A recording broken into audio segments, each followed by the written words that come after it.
Two students X and Y perform an experiment on potentiometer separately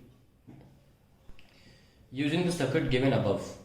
Now, keeping other parameters unchanged, how will the null point of the null point be affected if student X increases the value of resistance R?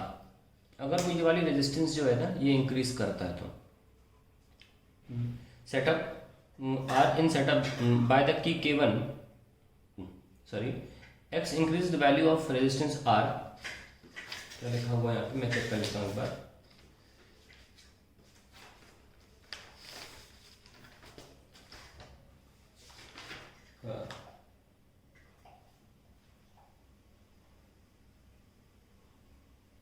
गलत ही लिखा हुआ था नहीं क्या है. X increases the value of resistance R in setup by keeping the in होना चाहिए वहाँ पे भी इज लिखा है sorry in setup by keeping the key K1 closed end the key K2 open. तो ये क्लोज रहेगी और ये वाली जो की है ये वाली ये ओपन रहेगी. मतलब ये हिस्सा जो हमारा ये वाला रजिस्टर है ये कनेक्टेड नहीं है.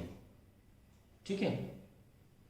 तो हम जानते हैं कि अगर आप ये रेजिस्टेंस बढ़ाओगे तो ईएमएफ का बड़ा हिस्सा इसके पास चला जाएगा और ए बी वायर में वोल्टेज कम जाएगी. तो अगर ए बी वायर में voltage in A B divide by length देखें तो हमारी जो पोटेंशियल ग्रेडियंट है वो कम हो जाएगी जिसकी वजह से जो बैलेंसिंग लेंथ है बढ़ेगी. ये अच्छी बात है. यहाँ पर रेजिस्टेंस बढ़ाना अच्छी बात है क्योंकि हम के बढ़ाना चाहते हैं और ईएमएफ ज़्यादा लंबी लेंथ पे बैलेंस हो तो बेटर है. तो हम ये कह सकते हैं व्हाट क्या पूछा गया है बैलेंस पर नल पॉइंट जो है वो affected. Yes it will move towards right. तो लिख सकते हैं येस इट विल और इतना ही लिखना है बस move towards right. Next question देखते हैं. Y decreases the value of resistance Y decreases the value of resistance S. दूसरा student and the setup while keeping K2 remains while the key K2 remains open and the K1 closed. तो y जो है ये इसको decrease करता है पर ये की जो है अभी भी ओपन ही है. आई थिंक ये क्वेश्चन बोर्ड एग्जाम में आया था. इसको क्लोज रखना चाहिए था क्योंकि कोई लॉजिक नहीं बनता फिर अगर आप इसमें कुछ छेड़ाछाड़ी कर रहे हो और इसे ओपन रख रहे हो. सेकंड बड़ा कोई लॉजिक नहीं बनता. ऑब्वियसली नो इफेक्ट आएगा आंसर क्योंकि जब कनेक्शन में नहीं तो कोई फर्क नहीं पड़ता. तो अब मैंने ये क्वेश्चन उठाया इसीलिए था कि मैं तीसरे पार्ट में एक्चुअली की को क्लोज ही रखूंगा. ठीक है. और इसको बंद कर इसको ओपन रखने का मतलब ही नहीं फिर सर्किट चलेगा कैसे. तो हम K2 भी क्लोज रखेंगे. देखें फिर होता क्या है. ये क्वेश्चन उठाया मैंने इसी पार्ट के लिए था. देखिए ये मेरा ईएमएफ है ये resistance R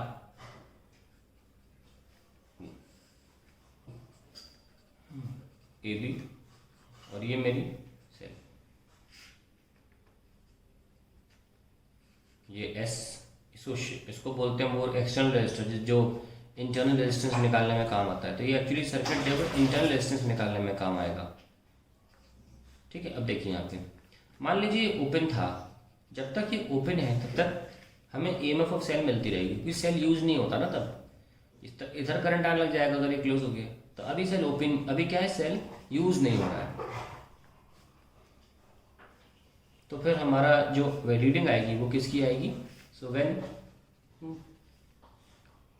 K2 is open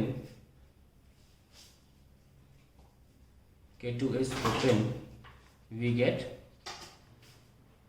EMF और EMF के कॉरेस्पॉन्डिंग हमें कोई लेंथ मिलेगी इक्वल्स टू के L1 ले लेते हैं. ठीक है. तो मान लो L1 यहाँ है. नहीं क्वेश्चन देखना कितना अमेजिंग हो जाएगा तुरंत. अब जैसे ही मैं इसे क्लोज करूंगा नाउ ये K2 है. Now K2 closed. K2 के क्लोज होते ही हमको अब EMF नहीं मिलेगी. हमको मिलेगी अब टर्मिनल वोल्टेज या potential difference between the cells when cell is in use. क्योंकि जैसे ही हम क्लोज करेंगे करंट आने लग जाएगा और सेल यूज हो जाएगा. और जब सेल यूज होता है तो हमेशा उसके अक्रॉस प्लेट से अक्रॉस टर्मिनल वोल्टेज होती है जो कि हम जानते हैं कितनी E माइनस IR और वो EMF से कम होती है. So now K2 closed we will get reading of terminal voltage जो कि हमेशा लेस होता है जब तक कि सेल यूज़ हो रहा हो, सेल चार्ज कर रहा हो तो अलग बात है। तो ईएमएफ हो जाएगा लेस, सॉरी टर्मिनल वोल्टेज जो रीडिंग आएगी वो कम आएगी। तो टर्मिनल वोल्टेज को हम V से दिखाते हैं और वो प्रोपोर्शनल टू L2 होगी, या ले सकते हैं के L2। और ऑब्वियसली जब V लेस देन E है तो L2 भी लेस देन L1 ही होगा। तो हमारा जो बैलेंसिंग लेंथ है वो लेफ्ट में शिफ्ट होगी और लेंथ क्या है L2। अब यहाँ पे स्टूडेंट का रोल प्ले होता है, अब स्टूडेंट का रोल प्ले होगा यहाँ पे। Now student Y decreases S, ये बोला था ना। अब हम आंसर कर सकते हैं। तो अगर इसने, अब क्या होता है कि V तो हम लिखते हैं, V लिखते हैं हम E माइनस आई आर, है ना, इसके across. Also V is E minus I R, इसको I इंटू एस भी लिखा जा सकता है। जो S में वोल्टेज गई वो भी तो वही है। तो अगर स्टूडेंट S को घटाने लग गया तो V भी घट जाएगा, और V घटेगा तो ये वोल्टेज डिफरेंस जो यहाँ से है वो भी डिक्रीज होगा, तो चौकी लेफ्ट की तरफ ही जाएगी। So jockey will move towards left. और अगर ये S को बढ़ाने लगा, है ना, if Y increases S then jockey will move towards Y but always